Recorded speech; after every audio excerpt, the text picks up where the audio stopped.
একটা মানুষ যখন মানসিকভাবে খুব ভেঙে পড়ে, তার মধ্যে হতাশা, তার জীবনটা অন্ধকারাচ্ছন্ন, সে খুব একাকী অনুভব করে, তখন সে একটা বিষয় দিয়ে নিজেকে বোঝায় যে সৃষ্টিকর্তা কপালে যা রাখছে তাই হবে, অর্থাৎ ভাগ্যে যা আছে তাই হবে। সত্যি কথা বলতে এই বিষয়টাই কেমন যেন আমি বিশ্বাসী না। সৃষ্টিকর্তা আমাদের জন্য সব কিছু রেখেছে, সব কিছু দিয়ে রাখছে।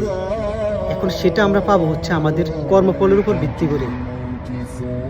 আমাদের যার যেরকম চেষ্টা থাকবে, আমাদের যার যেভাবে কর্মটা হবে, সেই হিসেবে আমরা আমাদের ফলটা পাবো। সৃষ্টিকর্তা আমাদের জন্য কখনো স্পেসিফিকভাবে এইটা বা ওইটা এরকম কোনো কিছু রেখে দেয় নাই। সৃষ্টিকর্তা আমাদের জন্য সব কিছু রেখে দিয়েছে। এখন টোটালি সেটা ডিপেন্ড করে হচ্ছে আমাদের কার্যক্রমের উপরে, আমাদের চেষ্টার উপরে। আমরা কে কতটুকু চেষ্টা করতেছি, আমাদের কার কর্ম কতটুকু, সেটার ভিত্তিতে আমরা আমাদের ফলাফলটা পাবো।